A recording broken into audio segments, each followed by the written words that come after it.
You know that specific nightmare? The one where you're on stage, the spotlight hits you, you open your mouth to sing or speak, and nothing comes out? Just silence. The classic anxiety dream. But for millions of people, that's not a dream. That is their daily reality when they try to speak a second language. Exactly. And that's what we are digging into today. We are looking at a phenomenon that is honestly baffling if you look at it from the outside. We have people who spend years, literally a decade, studying English. They buy the books, they pass the tests, they know the grammar rules better than native speakers do. But put them in a room with a real human being? They freeze. Complete system failure. Today, we are going to deconstruct why that happens. And we're going to do it by looking at a fascinating case study of a woman named Maria. It's a story that I think is going to sound uncomfortably familiar to a lot of our listeners. It's a painful story, but a necessary one, because Maria represents what I call the academic trap. So, let's set the scene. Maria is 28. She's capable, she's smart, she works at a marketing firm in Sao Paulo. She's comfortable. Right? And comfort is key here. She has built a professional life where she feels competent, but she has this dormant volcano in the background. English. She studied it for 10 years in school. 10 years. That's a long time. You could become a doctor in 10 years. Exactly. So she assumes, I know this, but she's never had to use it. Until the Monday morning that changes everything. Her boss calls her in. They land a massive American client, and he drops the bomb. Maria, you're presenting in English. The moment the heart stops. It's the trigger event. And look at her reaction. She smiles. She says, no problem. And then she goes back to her desk and realizes she is terrified. It's that imposter syndrome kicking in instantly. But here's what I found so interesting about her reaction. She didn't just panic. She went into student mode. This is the critical mistake. This is where most people go wrong. She treats a performance problem like a knowledge problem. She thinks, I can't speak, therefore I must not know enough words. So she goes on a shopping spree. A massive one. She spends like $400. Grammar books, business dictionaries, flashcards, 3 different apps. She builds this military-style schedule. Wake up at 6 o'clock a.m., memorize 20 words, grammar drills at night. It sounds impressive, though.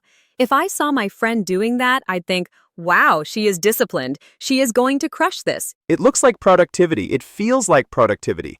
But it's actually procrastination disguised as work. She is stuffing data into a brain that doesn't know how to process it in real time. She's memorizing the dictionary definitions of strategy and implementation, but she hasn't practiced saying hello.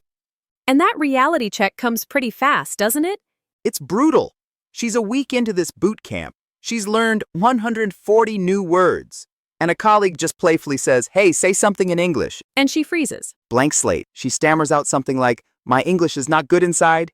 Ouch. It destroys her confidence. But instead of changing her method, she doubles down. She thinks, I just didn't study hard enough. So she cuts out her friends, she stops sleeping, she studies 3 hours a day. There's also that element of comparison. She goes on YouTube, sees a 22-year-old girl speaking perfectly, and just feels that wave of jealousy. That's the toxicity of the fluency illusion. She sees the result, the easy speaking, and assumes the path to get there was memorizing textbooks. She doesn't see the hours of listening and speaking that the girl probably did. So Maria is now in a cycle of burnout. She knows 400 new words, she's filled 2 notebooks, but her brain is slower than ever. And then comes the final blow. The tourist incident. This is the rock bottom. She's at a cafe trying to relax. A tourist asks a simple question. Where is the post office? She knows where it is. She knows the words straight and left. Intellectually, she is a genius in that moment. She has the map in her head. But the bridge between her brain and her mouth is broken. She starts translating. You go, And by the time she constructs the sentence, the moment is gone. The tourist smiles, says, never mind, and walks away. That is devastating. To study for 10 years, then do a 2-week intensive boot camp and you can't even give directions? It's the difference between knowing how a car engine works and knowing how to drive in traffic. Maria is a mechanic of the language. She can take the engine apart, but she can't drive to the store. So she goes home, cries, feels like a failure. She's ready to quit. But then she finds something online that changes her perspective. A video that explains the method problem. This is the turning point. The teacher in the video uses a swimming analogy, which I think is perfect. You can read every book on hydrodynamics, you can memorize the physics of buoyancy, but if you never get in the water, you will drown. Swimming is a skill. Language is a skill. It's not a subject like history where you just memorize dates.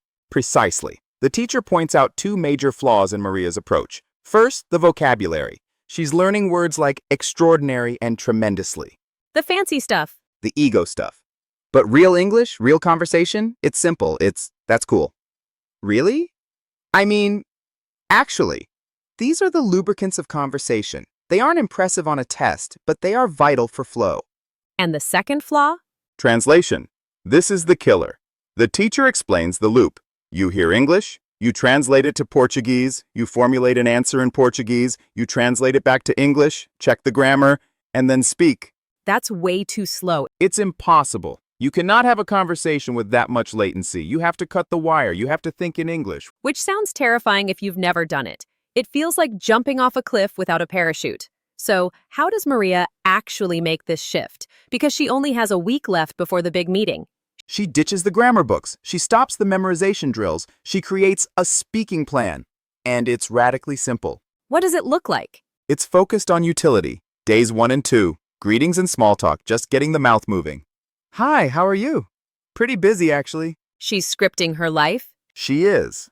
Days 3 and 4. Meeting phrases. Not complex technical jargon, but the functional tools of a meeting. That's a great point. Let me think about that. I didn't catch that. I didn't catch that. That is such a power move phrase. It buys you time and it sounds natural. It's a safety net. Once you know you can say, sorry, could you say that again? The fear of not understanding disappears. You have a protocol for failure. And she's not just reading these silently, right? No, and this is the key. She is acting. She's washing dishes and talking to herself. She's waiting for the elevator and muttering, nice to meet you. She's talking to her cat. I love that image. Just narrating her life to the cat. It sounds funny, but it's neurologically necessary. She is building muscle memory in her jaw and tongue. She is connecting the thought directly to the sound, bypassing the translation center of her brain. So, the big day arrives. The Monday meeting. The American clients are there. Maria walks in. Is she cured? Is she perfect? No, and that's what I love about this story. She isn't perfect. She's nervous, but she's functional. How does it go down? They say hello. She replies, nice to meet you too. I'm excited to work with you. It comes out automatically. No translation delay. That first win must have felt amazing. It creates a dopamine loop. She realizes, oh, I'm doing it.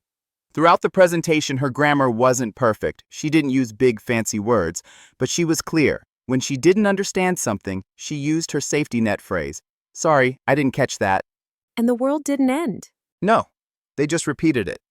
The meeting ended, the client was happy, and her boss was impressed. Not because she was a walking dictionary, but because she communicated. It's a huge shift in mindset. From, I need to impress you with my vocabulary, to, I need to connect with you.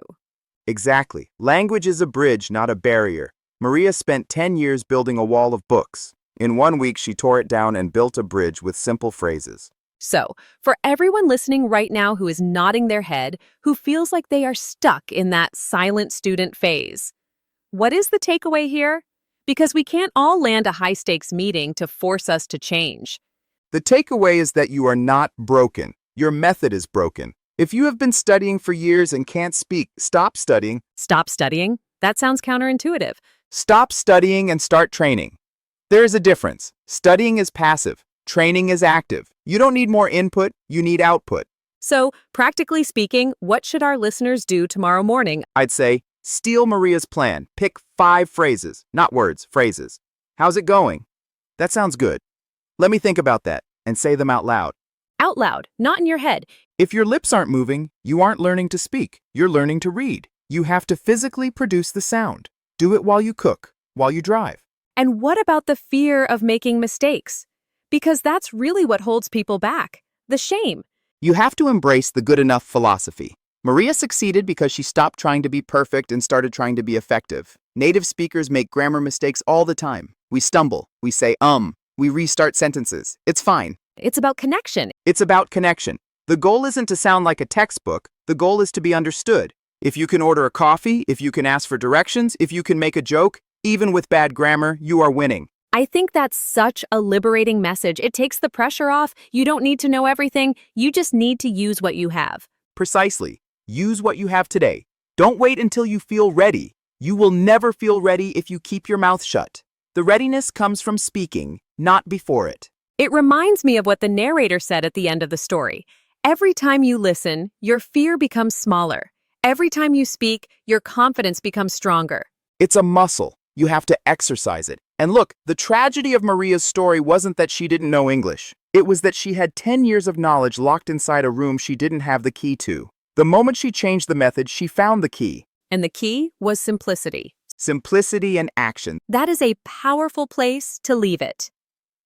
To our listeners, you might be sitting on a goldmine of English knowledge right now. You've done the work, you've bought the books. Now just open the door. Start talking to your cat if you have to. Just start. Laughs. The cat won't judge your grammar, I promise. Thank you so much for breaking this down with us today. It's been a real eye-opener. My pleasure. It's a story I think everyone needed to hear. Absolutely. And to everyone listening, we'll be back next week with more stories and strategies. Until then, keep talking, keep practicing, and don't be afraid to make some noise. Bye for now. Goodbye.